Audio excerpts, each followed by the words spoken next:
დაბადების დრო 1966 წლის 20 მარტი. დაბადების ადგილი ქალაქი თბილისი. სქესი მამრობითი. ოჯახური მდგომარეობა ცოლშვილიანი. სწორედ ასე გამოიყურებოდა უცნობი ბავშვობაში. ცნობისათვის ის იმ კატეგორიის ადამიანებს მიეკუთვნება, რომლებიც ბავშვობის შემდეგ გარეგნულად დიდად არ იცვლებიან ხოლმე. საშუალო ტანის სიმაღლის, წაბლისფერი თმებით, თეთრი პირის კანით, ცოტა წვრილი ტუჩებით, ლამაზი ცხვირით, ლამაზი თვალებით, მუდამ მომღიმარი სახით, ანუ აი შემიძლია ვთქვა, რომ თვალებიც კი უცილის ხოლმე, როცა ცუდ ხასიათზეა მაშინაც. ძალიან გაწყებილი, სუფთა და ძალიან, ასე ვთქვათ, ყოველთვის კარგად ჩაცმული. და აი ესეთი გარეგნობა ყველა ქვეყანაში რომ შეიძლება შენიანად მიიღო. რაღაც არ არის ესეთი გამორჩეულად ან კავკასიური ან ევროპული გარეგნობის. ბავშვობაში უცნობი ოცნებობდა მსახიობობაზე. მოგვიანებით მსახიობობის მონათესავე პროფესიის მიმართ მიდრეკილება და ნიჭი გამოავლინა. 16 წლიდან სერიოზულად დაკავდა ამ პროფესიით. თუმცა უმაღლესი განათლება განსხვავებული, ტექნიკური მიიღო. მისი პირველი უმნიშვნელოვანესი წარმატება დაკავშირებული იყო პრიბალტიკის ერთ-ერთ ქალაქთან. მოღვაწეობდა ორ რადიკალურად განსხვავებულ სფეროში. ბოლო წლებში იყო ერთ-ერთი სერიოზული სახელმწიფო დაწესებულების განყოფილების გამგე. არის ძალიან კონტაქტური, რომელთანაც შეიძლება ძალიან მალე და კარგად კონტაქტში შესვლა და არის ძალიან ნიჭიერი. იმიჯი აქვს ძალიან დიდი ხანია და ეს არ ირყევა, არ იცვლება, რაც მე ძალიან მომწონს. არის ძალიან ბავშვური, გულჩვილი ადამიანია, რომელსაც ყველაფერი გულთან მიაქვს და ძალიან მალე ყველაფერი წყის. არასოდეს არ ებმევა ინტრიგებში და სურვილიც კი არ აქვს. უბრალოდ არის, მხოლოდ არის ამ სფეროში იმისთვის, რომ აკეთოს თავის საქმე.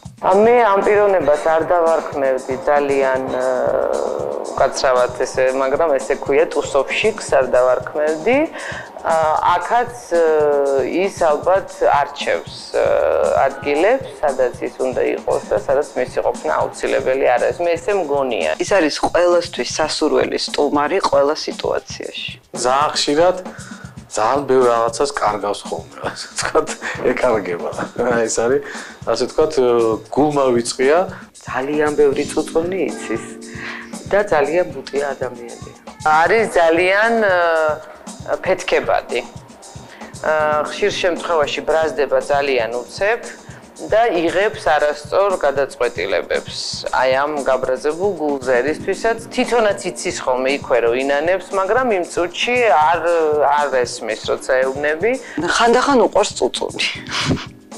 ოღონდ ესეც ხანდახან. ხშირად არა.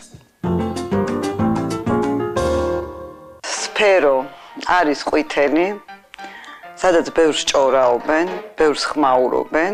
არის ისეთი პროფესია, რომელსაც დაძდევს ყველა ჟურნალისტი, გიждდება ოღონდ ვინმე რამე გაიგოს ამ სფეროს შესახებ. ეს არის ის სფერო, რომელიც შეყვარებულობის დროს განსაკუთრებულად მნიშვნელოვანია, ჩემის აზრით. ამ სფეროში ამ პიროვნებას მე ვიტყოდი, რომ საკმაოდ ისეთი ერთ-ერთი პირველი ადგილი უჭირავს. არის ყველასთვის ძალიან საყვარელი ადამიანი და ერთ-ერთი საუკეთესო იმ საქმეში, რომელსაც ემსახურება. ეს უცნობის საყვარელი კუთხეა სახლში, რომლის კეთილმოწყობაზეც ის გულმოდგინედ ზრუნავს.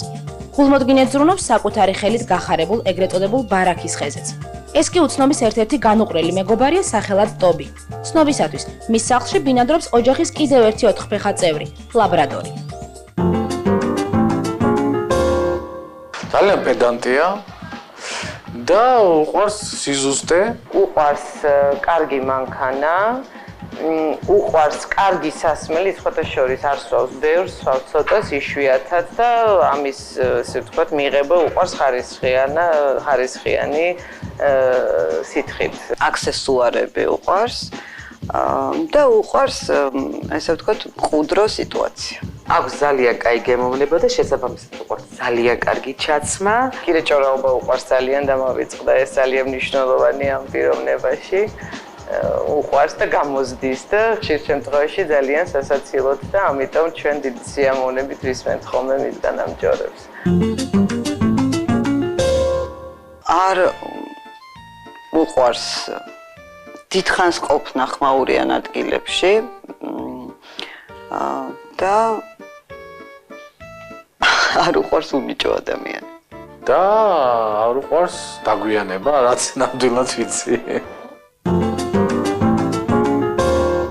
ამ სფეროში დღევანდელ დღეს სამწუხაროდ ჭარბობს უგემოვნებო და გაუგებრობა ხშირ შემთხვევაში, მაგრამ საბედნიეროდ ყავს ისეთი ხალხი, რომელიც მაინც აი ამ რაღაცა დონეს და სიმაღლეს ემსახურება და სწორედ ჩვენი გმირი ალბათ ის ერთ-ერთი მათგანია. ეს ადამიანი ამ სფეროში ძალიან დიდი ხანია მოღვაწეობს, თუმცა აქვე მინდა აღვნიშნო, რომ არც ისეთი დაფასება არ აქვს, რაც უნდა კონდეს. თუ შევადარებთ ფრინველებს, იგი ბულბულს უფრო გავს. ეს ადამიანი იწვევს აი კეთილი ჩიბურაშკას ასოციაციას. ბალუ. კეთილი გაბუტული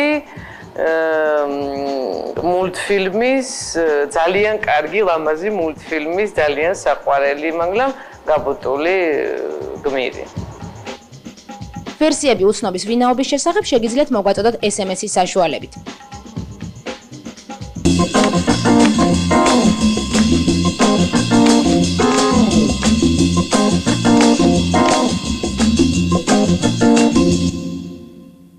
საღამო მშვიდობისა, მაესტროს ეთერშია უცნობი და როგორც იცით, ამ გადაცემის გმირები ყოველთვის ის ადამიანები არიან, რომლებსაც ამა თუ იმ მიზეზის გამო ყველა იცნობ და როგორც წესი მათი ცხოვრების შესახებ ყოველთვის ყველაფერი იცით, თუმცა რა თქმა უნდა, არსებობს ისეთი დაფარული უცნობი დეტალები, რომელთა აღმოჩენაშიც დღეს ჩვენ შევეცდებით, რომ დაგეხმაროთ. მანამდე კი იმ მაყურებლების აღმოჩენების შესახებ ვისაუბროთ, ვინც დარეკეს გადაცემის პირველი ნაწილის ნახვის შემდეგ ტელეფონის ნომერზე 91 00 63 და დააფიქსირეს თავიანთი ვერსიები. ესენია სოსო პავლიაშვილი, მერაბ ნინიძე და ნიკა მემანიშვილი. თუმცა მაყურებელთა თითქმის ნახევარი აბსოლუტურად განსხვავებულ აზრზეა და მათ სწორი პასუხები გაგვცეს. დღევანდელი გადაცემის სტუმარია ადამიანი, რომელიც თავისივე მეგობრების თქმით არის ერთ-ერთი პირველი იმ სფეროში, რომელშიც მოღვაწეობს. არის ცოტა ბუტია, ცოტა ფეთქებათი, ცოტა წუწუნა, წესრიგისა და გემოვნების ჩაცმის მოყვარული, არ უყვარს ინტრიგები, სამაგიეროდ უყვარს და კარგად გამოსდის ჭორაობა და იმედია ამ საღამოს ეს უკანასკნელი ჩვენც კარგად გამოგვივა მომღერალ თემურ თათარაშვილთან. საღამო მშვიდობისა თემა. საღამო მშვიდობისა. მაინც რა თემაზე გამოგდით ხოლმე ყველაზე კარგად ჭორაობა, მოდით აქედან დავიწყოთ. ეს არის პოლიტიკა, შოუ ბიზნესი თუ ახლობლების წრეში მომხდარი რაიმე ახალი ამბავი. სამდის მაგას ვიტყოდი, მე მინდა რომ დიდი მადლობა გადავხადო ამ ჩემ 4 მეგობარს, რომელებაც მართლა იქნება აი ძალიან მახალისეს. მე დილით ნახე ჯერ ეს მათი როგორ ვთქვა, რასაც ამბობენ ჩემზე და ძალიან მომეწონა. იმიტომ რომ იმდენად ზუსტია, უბრალოდ რომ აი ვერ წარმოვიდგენთ და თან სასიამოვნო იყო, როცა გახასიათებენ. ესო დიდი მადლობა 4-ვეს ნამდვილად. და ჭორაობა ყველა თემაზე შემილია. კარგად თქო, ხა ეს ლიზამ აღნიშნა კიდევაც ბოროტი ჭორი არ უნდა კონცნობს, კარგი ჭორი რომ გაცინო ვიღაცა რაღაცეთი სახალისო ნებისმიერ თემაზე შემილია. და თუ არსებობს ისეთი ადამიანი, რომელსაც ყველაფერს უყვებით ხოლმე, ან თითქმის ყველაფერს. კი, მყავს მე რამოდენიმე ახლო მეგობარი, რომლებიც ჩემი ყველა ჭორი იციან და ყველაფერი შემიძლია მათთან ვილაპარაკო. როგორც ვიცი, ენა იდგით 4 წლის ასაკში. კი. რა იყო ეს პირველი სიტყვა, რამაც დაგარღვევინათ ეს ხანგრძლივი დუმი. 4 წლამდე ვეგონე მუნჯი, ოჯახში ყოველს, იმიტომ რომ ვამბობდი მარტო ა, მეტი ვერაფერს ვერ ვამბობდი, ალბათ მეზარებოდა, ნუ დასკვნა ეს გამოიტანეს ბოლოს ჩემმა მშობლებმა. და პირველი სიტყვა იყო და აი თქვენ შეიძლება არც დამიჯეროთ, მაგრამ მე მახსოვს ძალიან კარგად. მახსოვს ის ოთახი, ის ადგილი, როდესაც პირველად ვთქვი მე ეს სიტყვა. საკმაოდ დიდი იყავით ამისთვის. ესე იგი მეძინა, შუა დღეზე ნუ ხო აძინებენ ბავშვებს, ხო? მეძინა, რომ გავიღვიძე, მახსოვს რომ დედა მაცმევდა და იყო ჩემი დაბადების დღე 20 მარტი. მაცმავს დედა, ესე იგი ტანსაცმელს სტუმრები უნდა მოვიდნენ და უცებ თქვი, დედა მარინა მოვიდა, მარინა არის დედაჩემის დიშვილი. და აი ეს თქვი, ეს ზუსტად მახსოვს და კარგად მახსოვს, ეს გამოკვეთილად მახსოვს აი ეს მომენტი. წარმომიდგენია თქვენი ოჯახის წევრების სიხარული. თან დაბადების დღეზე. 4 წლისო გავხდი იმ დღეს. ისე საერთოდ მკაცრად იზრდებოდით ბავშვებში? არა. არ ვიზრდებოდი მკაცრად, ძალიან მანებივრებდნენ. შემეძლო დამემტრია ყველაფერი სახში, დედაჩემი ხმას რა უწერდა, მამაჩემი ეგრევე აჩერებდა და გაჩერდი თემური შეუძლია ყველაფერი გააფუჭოს. მაგრამ მაგას არ გაუფუჭები ვარ ნამდვილად. მაგრამ ყოფილა რაიმე ისეთი რის გაკეთება ძალიან გინდოდათ, მაგრამ გიშლიდნენ. ანუ აკრძალვები შორეულ წარსულში. ნუ ახლა ეს რა თქმა უნდა არა მხოლოდ ბავშვობაში, მერე სკოლის პერიოდში. კი, არა, ნამდვილად ეხა თუნდაც ანალოგიურად ეს სიგარეტის მოწევაზე ხარ, რომ დავიწყე მოწევა, მიშლიდნენ დედაჩემიში და მამაჩემთან არც ვეწეოდი მე სიგარეტს. ეხა ეს ყველა მე თვითონ მშობელი ვარ და ვიცი რომ ყველაფრის ნება დართვა არ შეიძლება შვილისთვის. მაგრამ ეხლა თუ არის რამე ისეთი რის გაკეთებაც არ გინდათ, მაგრამ ხშირ შემთხვევაში იძულებული ხართ ეს გააკეთოთ. არ ვიცი, ეხლა ესე მე არ დავფიქრებულა პრინციპში. ალბათ არის რაღაცა, რაც გინდა და ვერ აკეთებ. ეს ყველა ადამიანს იძულება სხვების მხრიდან არ ყოფილა. არა, ესე არა, რა თქმა უნდა. მით უმეტეს ეხლა უკვე 40 წლის ადამიანისთვის ცოტა რთული იქნება რაღაც დააძალო ან დაუშავო. როგორ ფიქრობთ, დადგებოდა თემურ თათარაშვილისგან მსახიობი? მე ვიცი რომ იყო პერიოდი, როცა ამ თემაზე ფიქრობდი. კი, მე ძალიან დიდი სურვილი მქონდა, მინდოდა თეატრალური სუჩაბარება, მაგრამ მოგეხსენებათ, რომ პოლიტექნიკური ინსტიტუტი, მაშინდელი გპ-ი იყო ყოველთვის განთქმული ცეკვა სიმღერით და თვითონ ინსტიტუტმა შემომთავაზა, რომ ჩამებარებინა და მათ სახელით თუ მემღერაი ოლიმპიადები ტარდებოდა მაშინ ინსტიტუტებს შორის და მithumetes შენ ფაკულტეტზე ძალიან ბევრი გამოჩენილი ადამიანი იყო ეკა კვალიაშვილი, გია მაჭარაშვილი, უამრავი ძალიან ბევრი იმენა აი ამ ავტომატიკა გამოთვლითი ტექნიკის ფაკულტეტზე. ხო და რო დამიბარეს და შემომთავაზეს. მე თვითონ გაოგნებული დავშევდი რამითა გპ-ში, მე ფიზიკა, მათემატიკასთან ცოტა შორს ვიყავი და მოვედი სახლში. ამ დროს ჩემი მშობლები არიან დასასვენებლად წასვლები არ არიან თბილისში და ჩვენი ნათესავია მამაჩემი და დედაჩემის ხნის ადამიანი, მიშა გვერდწითელი. გითხრა მიშა ვიზია მეთქი ეს შემოთავაზეს გპ-ში ჩაბარება და რა ვქნა, იმიტომ რომ კი არ მინდა მე გპ-ი. თან იმ წელს რო დავამთავრე სკოლა, მინდოდა დამესვენა და მომწესვენ ჩამებარებინა ინსტიტუტში. და მითხრა რომ ჩააბარა შენს რა გენაგლებო თუ არ მოგეწონება და მომწესო წელს ხომ მაინც არ აპირებო თეატრალში ჩააბარა მომწესო. და ესე გადაგათქმევინეს ესე მარტივად. კი, მე შევჭი რომ ისე გამიტკვა სტუდენტობა გპ-ში, მithumetes გპ-ის სტუდენტობა მართლაც სტუდენტობა იყო, მინდა გითხრა, რომ ჩვენ 24 საათი ვიყავით, სულ აი კლუბი და სულ ერთად ვიყავით ეს მთელი სტუდენტები, რაღაც პასიანსის ხალხი, ერთი თაობა ვარ, ჩვენ ერთად ვსწავლობდით ინსტიტუტში და ისე რომ აი მართლაც სტუდენტობა მქონდა. ჩვენ რეკლამის შემდეგ გავაგრძელებთ საუბარს, მე კი მაყურებელს მინდა შევახსენე, რომ თუ შეკითხვები გინდა დაუსვათ თემურ თათარაშვილს, უნდა დარეკოთ ტელეფონის ნომერზე 91 00 63 ან მოგვაწოდოთ SMS ვერსიები თქვენი კითხვის. რეკლამა უცნაურში.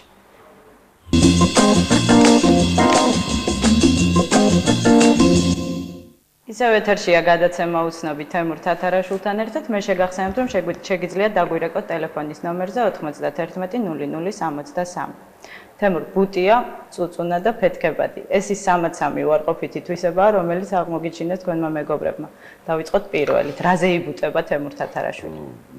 აი უცებ შემიძლია გავიბუტო ისეთ რაღაცაზე, რაზეც არ უნდა გავიბუტო წესით, მაგრამ აი მომენტში მომდის ყველაფერზე შეიძლება გავიბუტო. ელემენტარულად აი რა გითხრა, რომ ძირითადად ვიბუტები აი მეგობრებზე მაქვს ეჭვიანობა საშინელი. და შეიძლება ამაზე გავიბუტო და უთხრა ჩემს მეგობრს, რომ შენ იმასთან რატო წახვედი, თქვა და ჩემთან რატო არ მოხვედი. აი ამაზე შეიძლება გავიბუტო. ამ დროს ეს არ არის ხო გასაგები. მე კი ხვდები, მაგრამ აი მომენტში ეს. მეორე თვისებაა წუწუნა. წუწუნა ვარ აშკარად. ალბათ ეს წუწუნაც გამხარდა დღევანდელმა ცხოვრებამ, თორე ეხა წუწუნა არის. მართალი გითხრათ, ჩემთვის ცოტა რთული წარმოსადგენია ესეთი აფეთქებული თემურ თათარაშვილი, მაგრამ თუ ეს ხდება რა მიზეზით და უფრო საინტერესოა რა ფორმით ხდება. ხშირად ხდება ჩემი აფეთქება და ძალიან უზრდელი ვხდები. მაგ დროს შეიძლება წარმოუდგენელია, მაგრამ ძალიან ცუდ სიტყვებს ხმარობ და აი ელემენტარულად რომ გადამისწრებს მაგალითად ის სამარშრუტო ტაქსი, ხო, აი ცუდად აი მან უკვე ძალიან მეკეტება ჭკუა და რაღაც საშნელებებს ყვილი. გიჭირთ ბოდიშის მოხდა? არა. არ ნამდვილ ბავშვობიდან არ მიჭირდა ბოდიშის მოხდა, თუ ვიცოდი რომ დამნაშავე ვიყავი მე და ჩემს არ აქვს მნიშვნელობა. ჩემზე უმცროსია, ჩემზე უფროსია, თუ მოსახდელი მაქვს ბოდიში, მოვიხდი ბოდიში. ხო არ დარჩენილა თქვენ ცხოვრებაში ისეთი ადამიანი, რომელს ინაშედაც თავს დამნაშავე თვლი და ყინდოდათ მოგეხადათ ბოდიში, მაგრამ რაღაცის გამო ეს ან ვერ არ გააკეთეთ. არ მყავს მე ადამიანი, რომელიც სამუდამოდ დაკარგულია. ეგეთი არ არსებობს. აი ხა ვერც გავიხსნა ბაბად რომ დავფიქრდი, იმიტომ რომ თუ ვიმესთან თქვა გავბუტულო ცოტა ხანში მაინც მალევე კი გადამდის და ურიგდები და ისიც არა მაქვს რომ პირველი მან დამელაპარაკოს არა აქვს მნიშვნელობა ის დამელაპარაკება მე დამელაპარაკები ყოველ შემთხვევაში არავინ არ არის ვიზეც თქვა ვიყოთ ეს ნაწყენი და არ ველაპარაკებოდი ახლა ძალიან რომ თავი არ მოგაბეზროთ ჩემი შეკითხვებით მოდი თქვენს მეგობარს ლიზა ბაგრატიანს მოусმინოთ შეკითხვის დასმასურს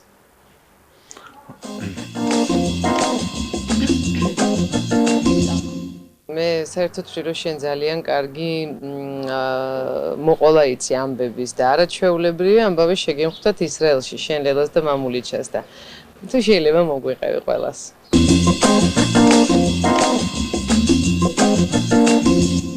იცი ძალიან ბევრი შემთხვევა შეგემთხვა მე ლელას და მამულიჩას და კონკრეტულად რომელი დამისვა ეხლა არც ვიცი რომელიც გაგახსენდებათ არა ეხლა ერთხელ მე და ლელამ უბრალოდ ლელამ მოყვა პირდაპირ ეთერში მე რო ავიტრუსე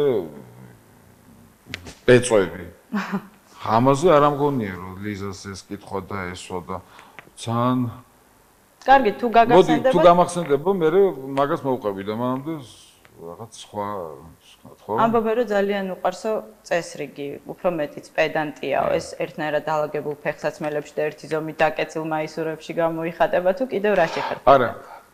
აი ყოველთვის ვამბობ ამას რომ მე სკოლაში ხა წინ ამის წინაც გითხარი რომ არ მიყვარდა თქვა ფიზიკა და ქიმია და მათემატიკა არც ვიცი, მაგრამ არასდროს არ დამეგვიანია მე გაკვეთილზე ზარის შემდეგ არ შევსვარ ყოველთვის მე ზარამდე შევდიოდი და აი არ მახსოვს რომ სადმე დამეგვიანოს თუნდაც გადაღებაზე ან კონცერტზე არის კონცერტები თქვათ რომ აი ვზივართ ხო კულისებში ყველა მომღერალი მოდიან ეხლა თქვათ ჯაბუა შენი გამოსვლა მერაბ შენი გამოსვლა ჩემთან არასდროს არ მოდიან და ამბობენ რომ ამას არ დააგვიანდება განა იმიტომ რომ მაია აგვიანებს ან მერაბი არა უბრალოდ აი ჩემზე იმენა ესეთი ის არის და ერთხელ ერთ წელს მე და მაია პირველები მივედით საახალწლო კონცერტზე არაგვში და ნუ ესე იდიოტები ვიჯექით ჩვენ და ოფიცანტები იყვნენ მარტო მეტი არავინ და მაია ორი სულელიო მოვედითო ყველაზე ადრე იმიტომ რომ რომელ საათზეც გითხრა ზუსტად იმ დროზე მივედით და იურმალის ფესტივალზე ვინც იყო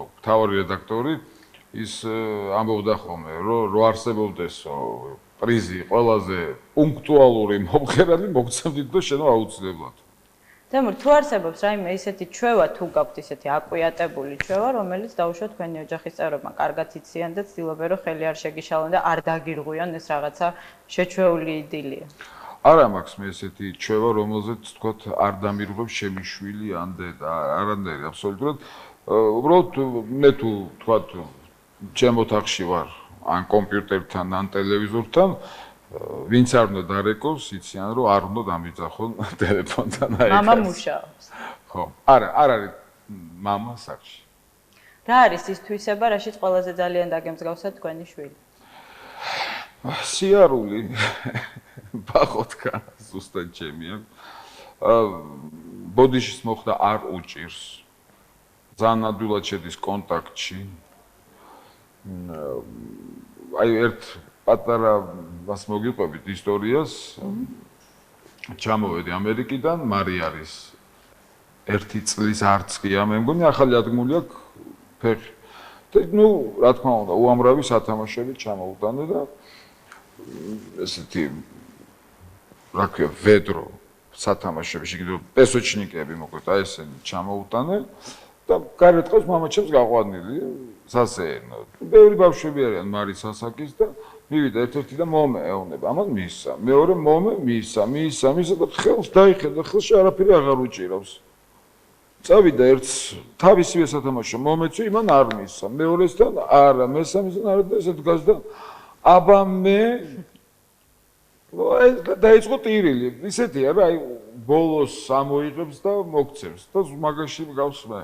და რა შეიძლება გახდეს თქვენი კამათის ან შეუთანხმებლობის ან შეიძლება პირიქით ერთ აზრზე დგომის მიზეზი? აი კატეგორიულად ვერ ვიტან ტყუილს მithქვია. თან არაერთხელ და არაორჯერ ძალიან ბევრჯერ, მაგრამ იცი როგორი ტყუილი რომ არავის არ ვავნებ ამ ჩემი ტყუილით რა. და აი როცა უკვე ბოროტ ტყუილს ამბობ, აი ნუ ამაზე შემიძლია არ ვიცი, პროპკებს კარგავ. ანუ შეიძლება მარისთან ტყუილის გამო მოგიწიოთ კამათი. კი. თემო, ამბობენ პოპულარულ ადამიანს ცხოვრებაში ერთხელ მაინც არ შეიძლება არ შემოუტიოს ვარსკვლავის დაავადება. აი, ხარ შეგიმჩნევია თქვენი თავი, როდესმე იმაში, რომ ხარ ზედმეტად პრეტენზიული, ზედმეტად ამბიციური. ოღონ გულზე ხელი დაიდეთ და გულახდილად მითხარით, ერთხელ მაინც. იცით რა არის? აი ყოფილა შემთხვევა, რომ თქვა აი ჩამოფრენი ვარ საიდანმე, ხო? და მინდა რომ ვიპით გავიდე. ეს არ არის მაინც ვარსკვლავობა. ეს არის კომფორტი უბრალოდ და იმიტომ რომ მე ჩვეულებრივ ხალხთან მეც ისეთივე ადამიანი როგორც ყველა და გავსვლარ და გავოგიდებოც კიდე მილიონჯერ. იცი რა, არ მგონია რომ ჩემზე ვინმე თქვას რომ მე მქონდა როდესმე ვარსკვლავური დაავადება. თქვენ იცით ჩემი ყოფილი სამსახური მე სადაც მუშაობდი ახლა აღარ მუშაობ და სულ ახლა ხანს ჩემს მეგობარს მივყევი ამ სამსახურში რაღაც ჭირდებოდა საბუთი. დაწყებული აი მანქანების ვინც უყურებს მანქანებს იმათგან დაწყებული დამთავრებული ნუ იქ უკვე მაღალ ეშელონებამდე ყველას ნახა ამან მე როგორი ურთიერთობა მქონდა ყველასთან აბსოლუტურად იქ ყარაულთან აი კარისკაც ყველასთან და რო გამოვედით ბიჭო როგორ ყველას ყვარები ხარო იმიტომ რომ მე ყველასთან ვარ აბსოლუტურად ერთნაირი ჩემს არ აქვს მნიშვნელობა ვინ არის ეს რომელი ფენისაა და არასოდეს მაგის ყურადღება არ მიმექცევია მე გარდა იმისა რომ ვარ თქვა ვარსკვლავი რაც ყველაზე უფრო მეზიზღება ეს სიტყვა მე ვარ ჩვეულებრივი ადამიანი პირველ რიგში რა თქმა უნდა თემურ მაშინ წარმოვიდგინოთ ასეთი სცენა ძიხართ მეგობრებთან მეგობრების წრეში რესტორანში ოღონ კლასიკური გაგებით ქართულ რესტორანში თავისი დამკვრელებით ხმაურით უცებ გვერდითა მაგიდიდან მოდის ვიღაც შეზარხოშებული და ალბათ ეს აუცილებლად მოხდებოდა თქვენს ცხოვრებაში, იმიტომ რომ ქართველები ვართ და გთხოვთ რომ აი ძმაო ჩემი ცოლის დაბადების დღე და კაცურად უარს ნუ მეტყვი და ერთი სიმღერა მიმღერა. როგორი ხონია მაგ შემთხვევა? არაერთხელ ხონია მაგ შემთხვევა და მინდა გითხრათ რომ ყოველთვის ჯერ იცით რა არის ვცდილობ რომ არ მოხდეს ამე კონფლიქტი. ჩემთან კი არ მოვა კონფლიქტი, მე რო ვზივარ იმ სუფრასთან, იგზიან უამრავი ვიღაცები, ვისთან შეიძლება მოხდეს რაღაც კონფლიქტი, ხო? მაგის გამო ყოველთვის ვიკავებ თავს და ჩვეულებრივად კი ძმაო, როგორ არა, ეხა ავალ და ვიმღერებ და მიმღერია. ცოტა ხნის მერე არა იმ მომენტში, როცა ის მოსულა. და მეორე ერთი, როცა ადამიანი მოვა და ზრდილობიანად მოგმართავს, ძმაო, მოდი რა, რაღაც ჩემს ოლს უყარ, ეს თბილისია და თბილისში ეს არასოდეს არ მოილება. ეს იქნება ყოველთვის და ღმერთმა წარმოგვილიოს კიდე მაგი რა. იმიტომ რომ მე დარწმუნებული ვარ და მჯერავს რომ ამერიკაში ერთ იმ ჩვეულებრივ რესტორანში სტინგი იქნება, ჰიუსტონი იქნება, თუ ვინც არ უნდა იყოს, არ დაждდებიან იქ ჩვეულებრივ დარბაზში, იმერეთი რესტორანში ელემენტარულად და სარაჯიშვილში და არ იქეიფებენ და ჩვენთან ყოველთვის ვზივართ ჩვენ, ვიჯდებით და ყოველთვის იქნება ეგეთ სიტუაცია. თემურ, კმაყოფილი ხართ იმ ასე ვთქვათ სტატუსით, რომელიც გაქვთ იმ სფეროში, რომელშიც მოღვაწეობთ მუსიკალურ სამყაროში, თუ თვლით რომ უფრო მეტის გაკეთება შეგეძლოთ და უბრალოდ დაგეძარათ? მე საერთოდ ძალიან ზარმაცი ვარ. თუ წიხლით არ მიმიყვანე, არ ვაკეთებ არაფერს. აი, ალბათ უფრო მეტი შემეძლო, ნამდვილად მეტი შემეძლო, მაგას ვიტყვი. აი, თუნდაც აი ეხლა ხდება ეს ახალი პერიოდია, სანო სტუდია და ვერაფ სანოზე, რო არა, ალბათ მე кайხანი კიდე ახალ სიმღერებს არ ჩავწერდი და ნუ ეხა მისი იდეა იყო და ვიწყებ ახალ პროგრამაზე მუშაობას. ნუ ეს არის მხოლოდ მერაბ სანოძის დამსახურება, ალბათ ეს შეიძლება ითქვას. და ნუ ბევრი სხვების. სულ ცოტა ხნის წინ დაიშალა ის გაერთიანება, რომელშიც ყველას და გასაკვირად რატომღაც არ იყავით გაწევრიანებული. ეს უკვე ჩავლილი ამბავია და ითქვამთ ჩვენთვისაც გახდეს ცნობილი უცნობი დეტალები. თავიდან არ შემოგთავაზეს არტიმედში გაწევრიანება თუ შემოგთავაზეს? თავიდანვე როგორც კი ყალიბდებოდა არტიმედი, პირველი მათთაგანი ვიყავი, ვისაც დაუძახეს და მივედი მე. დამხვდნენ მოსალაპარაკებლად. და იქ ბევრ მომღერალს ვყავარ ნანახი, რომ ერთად მივედი, ჩვენ ერთ დროს დაგვიპარეს თუნდაც პირველ დღეს ყველა. მივედით, მაგრამ მე სამსახური მქონდა იმ პერიოდში და ამის გამო უბრალოდ იქაც ყოფილიყავი და აქაც ყოფილი არ შეიძლებოდა, ფიზიკურად ვერ გავაკეთებდი. და ამის გამო მოხდა ჩემგან უარის თქმა. ხო, შემდეგ რაღაც ალბათ მე ვიცი რატომაც მეკითხებით, ბევრი ჭორები იყო, მithქმა მოთქმა რომ თემურმა მოითხოვა რაღაცა თანხა, ალბათ მაგაზე არის. არა, უბრალოდ მაინტერესებდა, ყველას უკვე რატო არ იყავით გაწევრიანებული? ერთადერთი იყო სამსახურის პრობლემა, თორემ მეტი არაფერი. პირიქით ბევრი მომღერალი დაემსგავს ადამიანს, ჩემი აზრით ეს. ბევრი მომღერალი. ადამიანს ყოველთვის გავდნენ, მე სწორი არ გამოვთქვი ხო უფრო სწორად. უფრო მიეცათ შანსი, უფრო მეტი სიმღერა ჩაეწერათ, უფრო რაღაც როგორც civilურ ქვეყანაში, ასე ცხოვრობდნენ აი ეს მომღერლები, ვინც იყვნენ არტიმედში. კი, ისე რომ მე ყოველთვის ვიყავი ძალიან დადებითად ამის მიმართ, უბრალოდ მე ვერ მივედი სამსახურის გამო. მე აბსოლუტურად დარწმუნებული ვარ იმაში, რომ სცენაზე დგომის დროს თათარაშვილისთვის არასოდეს უსვრიათ ბოთლი ან კვერცხი, თუმცა აბსოლუტურად ვარ ინფორმირებული იმაში, რომ ერთადერთი ქართველი მომღერალი ხართ, ვინც სცენაზე ერთხელ ძალიან არასასიამოვნო დაასაჩუქრეს ჩიტებმა. მოგვიყევით ეს ამბავი. კი, ეს ხდებოდა ბაკურის სახსოვს კარგად ბაკურაძეს მაგ სხვა შორის ვიცი რომ ვიყავით კახეთში, რომელ კაი წნორში ვიყავით, რომელ ქალაქში არ მახსოვს ეს ზუსტად და ამიტომ ქალაქს ვერ დავასახლე. მე მგონი წნორში. და იყო მაშინ მოქალაქეთა კავშირის არჩევნების კონცერტი ტარდებოდა, მოკლედ და ღეროდი ლევან აბაშიძეზე სიმღერას, ჯემალ სეპიაშვილის და შუა კონცერტი, ნუ დაბნელდა უცებ. სტრიალდა მე რა მოხდა ეს ღიაც ის ქვეშ ხდება სოსო პავლეშვილი ქუჩის ბიჭები და მე ბაკური იყო წამყვანი დაბნელდა უცებ და სიმღერას ავიხედე ზემოთ და ცა არ ჩანდა საერთოდ ჩიტების რაღაცა დიდი გუნდი ჩემ თავზე ნუ წარმოიდგინეთ ხარ რა გამდგომარეობაში ჩავარდებოდი ისეც რუწმენის თუ გჯერათ მეორე დღეს ძალიან უნდა გამდიდრებული არა მე არა ვარ რუწმენის ამჯერად ნუ მაგრამ აი ჩემი ციფრია 3 მაგალითად 13 კატამ გადამერბინოს არ გაღელვებს. აბსოლუტურად არ მაღელვებს. და ვიცი. და გამახსენდა ლიზას ალბათ იმაზე ექნებოდა ჩემი და ლელა მამულიჩას ისრაელის ამბავი. ნუ მოვედით მოკლედ ერთ-ერთი რესტორნიდან ცხოვრობთ ფანტასტიკურ სასტუმროში, კონტინენტალში, ახალში. და ნუ ფოეში დგას დიდი როიალი, დიდი ფოე, რაღაცა ჩვენ მეგობარია მალხაზი გვეუბნება მეტელელას არ გინდა ეს თქვენი ფონოგრამებზე რომ მღერი ხართ და წამოდით ეხლა და ისიც უცხოთ იმღერეთ ხო ბიჭო სიცხვილეა თან იცი როგორ სასტუმრო აი როგორც მეტეხი გარშემო სულ ეს აივნები და შუაშია ფოე მეთქი მალხაზ რო ვიმღეროთ ყველა გაიღვიძებს აჰ მოიცადე რაღაც გაიღვიძონო ეხლა ცუც მოისმენენ თუ რა ნუ მიგიყვანა ძალით ამ როიალთან მეტელელა ნუ მე დავჯექი როიალთან ლელა გვერდში მიდგას და ხელი ვარ და დუეტში რაღაცას განაბულები ძალიან ვიპრანჭებით მოკლედ რა. ერთი ცხადად ვიღაცა უცხოელი ტურისტი იყო ისიც მე მგონი წამოვიდა დადგა ჩვენგან ნუ აი შორი ახლოს ხელები აქ ჯიბეში აყოფილი და ესე გვისმენს და თავს გვიქნევს და ნუ მედალელამ აუწიეთ მას ვიგროვ და ნუ გაგიჟდა კაცი მოეწონა. წამოვიდა ამოიღო ჯიბიდან 200 შეკელი და დაგვიდო როიალზე.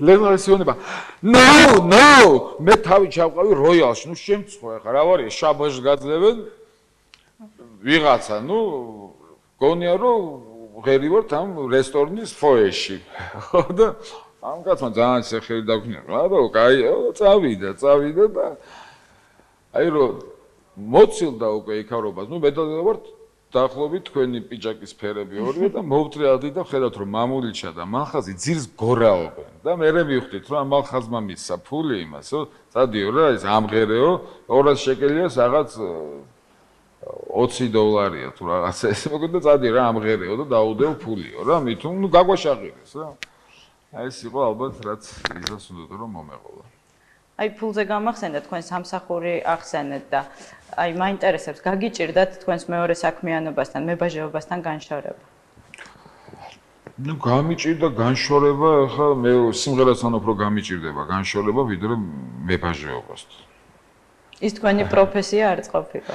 ნუ პროფესიით მე როგორ გითხრა ხა ცედოთ ისე რომ ვთქვათ სიმღერა არის ჩემი ჰობი, იმიტომ რომ მუსიკალური განათლება არ მაქვს და ეკონომიური მაქვს, გარდა ავტომატიკა, გამოთვლითი ტექნიკისა დამთავრებული, ისე რომ პროფესია ის არის.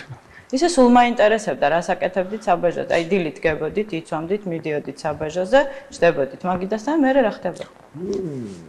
სხვადასხვა საქმე მოდიოდნენ იმპორტიორები და ამბაჟებდით თვით საერთოდ შემოდის ნუ სხვადასხვა ადგილზე მაქვს ნამუშევარი ყველგან სხვადასხვა სპეციფიკა ანუ საზღვარზე სხვა სპეციფიკა საზღვარზე სადახლოს ნამუშევარი ვთქვათ ლილოში სხვანაირი სამუშაოებოდა და როგორი შემსრულებელი იყავით იმ ადამიანების კატეგორიას განეკუთვნებით ვინც მუდმივად კამათშია უფროსობაში არა მე არასოდეს არავისთან არ მიკამათია და თავსაც ვერ დავდებ კიდე ძალიან ისე ნასწავლ მებაჟეთ ტყუილს ვიტყვი ნამდვილად და რომც მოვიტყუო ძალიან ბევრი ალბათ დამცინებს ის მეგობარი რომელთაც მუშაობდი ისეთი რა ვიცი როგორ მე მანიშნებე რომ მაყურებლის შეკითხვა მოვიდა SMS-ით აინტერესებთ თქვენი ძაღლი გამოჩნდა პირველ ნაწილში და ძაღლის შესახებ თქოლენ გვიამბობთ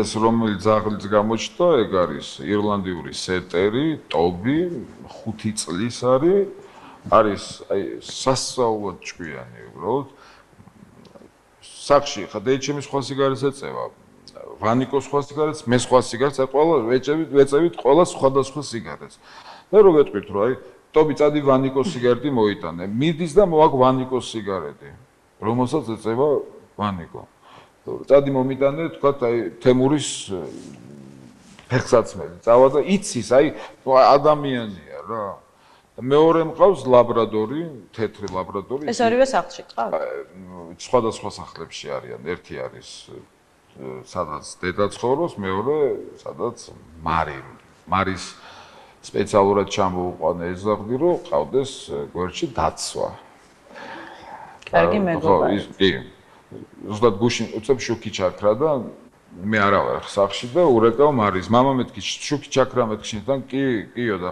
მეთქი ბებოსთან გადადი მეთქი რა ახლოს არის სახლები ბებოსთან გადადი მეთქი მეთქი მარტო რო არისო მოიცარ ამხელა დაცვა მყავს სახში რა თმიდაო და გაწვრთნილია ეს ლაბრადორი ესე რომ არ გვეშინი არაფრის სიმღერაც ხომ არიციან არა სიმღერით არც ერთი არ მღერის სხვა შორის ჩვენ ყავდა სენბერნარი რომელიც მღეროდა აი როგორც კი ნუ იმის შიშით ვერ ვждებოდით ინსტრუმენტთან იწებდა ეგრევე ყმულს რაღაც საშინლად რა ეხლა ცოტათი ლირიკული გადახვევა გავაკეთო თქვენზე ამბობენ რომ ძალიან არ უყვარს ზედმეტად ჭკვიანი ქალებია კი ეს სწორია მე არ მიყვარს ოდესაც ქალი ინახავს ოჯახს და ქალი რო შეიძლება ძალიან ხშირი ხო მე არ მიყვარს რა ვქნა ნუ ყველას თავისი აზრი აქვს ხო არანაირად არ მინდა რომ ვთქვათ ვიყო ცოლის ან დედის კმაყოფაზე თუ რა ვიცი მე ალბათ იმიტომ რომ მე აი რასაც უყურებდი ვთქვათ ხა დედჩემი კაცი იყო ყოველთვის მამა ჩემი იყო ყოველთვის შემომტანი და ალბათ მეც იმიტომ ხო იცით რასაც უყურებ ბავშვობაში იმას აკეთებ ყოველთვის აი, როდესაც მღერით მით უმეტეს, რომ თქვენი სიმღერები ყოველთვის არის ძალიან რომანტიკული, ძალიან სენტიმენტალური, ძალიან დიდი ემოცია მოდის. აი, ქვეცნობიერად ხომ არა ყავთ წარმოსახვაში ვინმე კონკრეტული ქალი? აი, ქვეცნობიერად. ყველა სიმღერა არის რაღაცა მომენტიზოს დაბადებული. ყველა სიმღერა ჩემი, ცე რაღაცის დროს არის მოკლედ დაბადებული და ალბათ ყველა სიმღერას ყავს თავის წარმოსახვას. კიდევ გვაქვს ერთი კითხვა რუსიკა ბახტაძეს მოусმინე.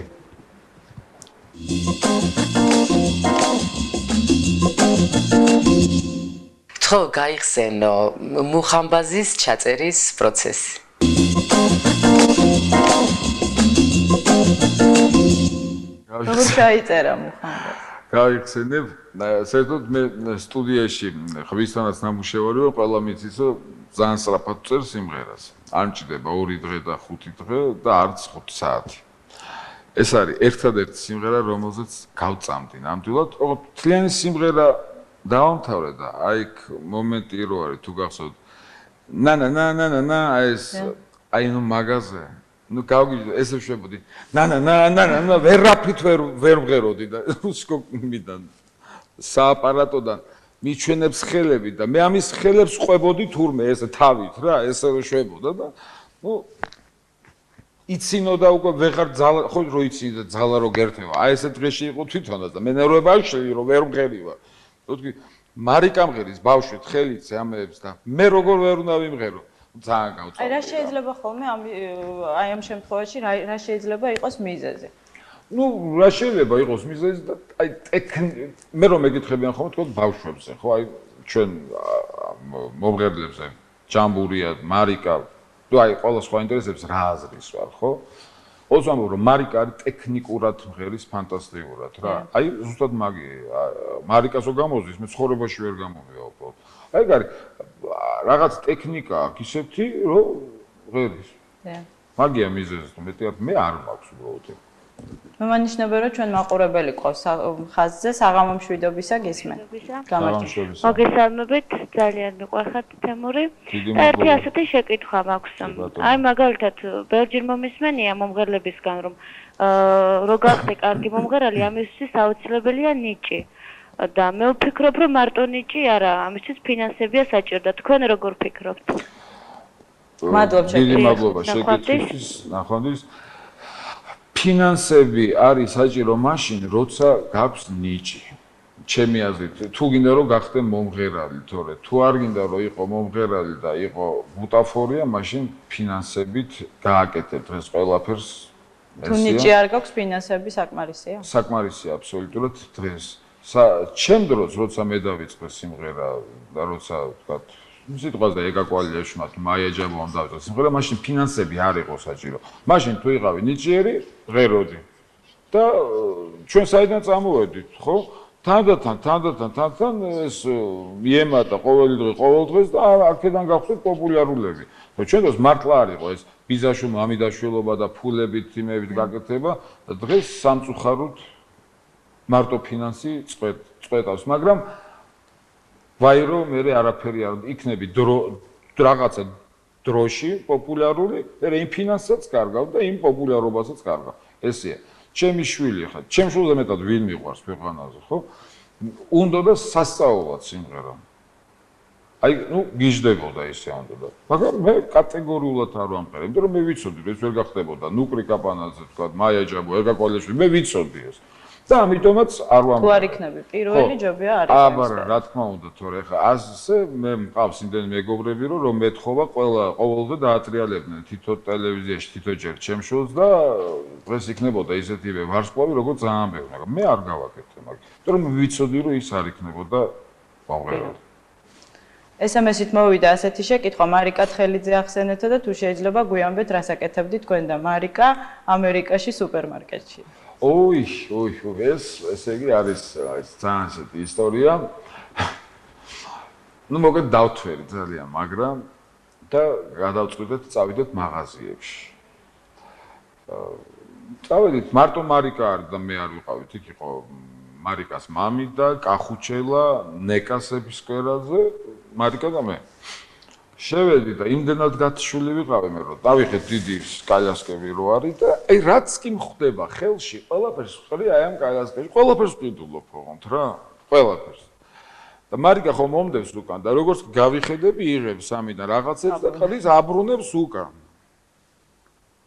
ნუ მივედი ხა სალაროსთან გადავიხადე ყველაფრის ფული გამოვედი და ჰაერზე დავდექი, ცუდათავარ, აი მართლა ძალიან ცუდათავარ და თქვა ჰაერზე სიგარეტს ვეწევი და მიდგას გვერდში მარიკას მამიდა და ეს თანაშემ მაღაზიაში არიან სულ ყველანი. სუპერმარკეტი კი იყო, დიდი მაღაზია იყო რა. ხო და უყურებ ახლა ამ პარკებს ერთი 10 წუთის მე და ვისია მეთქი ნანა ესენი რა პარკებია რასთან მგევარჩა და ვისი ეგრე შენიაო რა არის მეთქი ჩემი საიდან მოვიდა მეზე ყველაფერი იყიდე შენა სრულად ქართული ისტორია მთელი ფული დატოვეთ არა მთელი ფული არ დაგვიდოვია მაგრამ ძალიან დიდი ფული დავტოვე თემ როგორ გონიათ რაში გაგიმართლა ცხოვრებაში ყველაზე მეტად ან რაში არ გაგიმართლა გამიმართლა იმაში რომ მე ვგრძნობ რომ უყვარვარ ხალხს ამაში ძალიან გამიმართლა თემა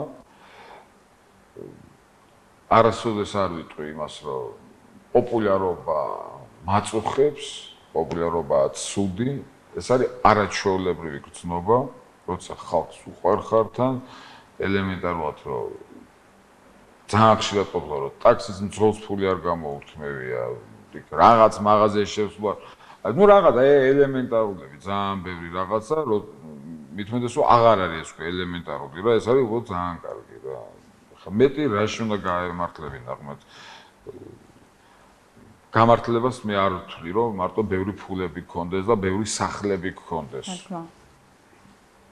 და ბოლოს თუ ყოფილხართ თუ აღმოჩენილ ხართ ისეთ სიტუაციაში როცა გინატრიათ რომ ყოფილიყავით უცნობი ოღონდ აბსოლუტურად სრულიად უცნობი ერთი ჩვეულებრივი ადამიანი და ეგეთი შემთხვევებიც გქონია მოვყვები ერთ ისტორიას რომელიც შეიძლება არ უნდა მომეყოლა მაგრამ მოვყვები არაფერია არის კაიხნის წინანდელი ამბავი ვარ თურქეთში ახალი გახსნილია თურქეთი მოგდა მე და ჩემი მეგობრები ვარ წასულები თურქეთში და ნუ ხან ხო გახსოვთ ის პერიოდი რომ გადიოდა საქართველოსდან თუ ნოხი და თუ ყველაფერი და მოგეთ მე ჩემი მანქანით ვარ წასულები ჩვენ და უმტიმად მარიციან მე მანქანაში ამოვიღე ეს საბარგულიდან ზაპასკარო რა ქვია ქართულად ბოდიში ხო ნუ ეს ბორბალი ამოვიღე და იმაში ჩავდე მაგრა გადის რომ მithles დრუჟბა ხერხებიო და 2 წელი ჩავდე ეს დრუჟბა ხერხი მოგეთ საბარგულში ну გადავედი საბაჟო ну მებაჟემა რომ დამინახეს მაშინ არ ვიყავ მე მებაჟე მაგრამ ну მიცნეს რა თქმა უნდა არ გაჩრიგეს ჩემი მანქანა დიდი ამბავი იყო მაშინ ამ რაღაც დრუჟბა ხერხებზე გადადანაზე და არც მაკადრეს ну ალბათ შეიძლება მიხვნე კიდეც მაგრამ ну მოიქცნენ ქართულად რა მოკლედ და ეგრევე გამატარეს და რო ჩავედი ტრაბზონში და ვამბობ მეთქი დრუჟბა ხერხები ესენ გაგიჟნენ საიდან მეთქი ეს საბარგულში ჩავდე მეთქი თუ გამოვიდანდი ხო გამოვიდანდი ხო და მაგრამ არ ვიცი სად გავყიდო და რა უნდა ვიყო ხა ამას მივედით ერთ მაღაზიაში ვიკითხეთ არა მეორეში არა და მე რაღაც გვითხრეს რაღაც ბაზარი არისო და იქო თქვენი მონა მორჩილი დავდექი აი ამ ბაზარში ამ ხერხები და მკვდარი ვარ პროსტა რა თან ხო ვეღარ წამოვიღებ არა ვეც გადავაგდებ ძვირი მაქვს მიცემ დავდექი და ვიღად ნუ გოგოები ბატონო თემური მე ისე გვიყვარხარ ჩვენ თქვენ წადი ჩვენ გაგიყიდით 5 წუთში გამიყიდეს ორივე ხერხი. სავსე ბაზარი ქართული. აი ეს იყო რომ ერთადერთ ხოლმე ბევრჯერ, მაგრამ ეს ერთ-ერთი იყო, როცა ნამდვილად არ მინდოდა რომ ვინმე ცნობოდი სახეზე რა. თემურ, ძალიან დიდი მადლობა იმისთვის, რომ იყავით ჩვენი სტუმარი გადაცემის საეთერო დრო სამწუხაროდ ამოიწურა. დიდი მადლობა გულახდილი პასუხებისთვის. მე შეგახსენებთ, რომ გადაცემის სტუმარი იყო თემურ თათარაშვილი, მე გემშვიდობები თქვენ კი დაელოდეთ უცნობის მორიგ სტუმარს. კარგად ბრძანდებოდეთ.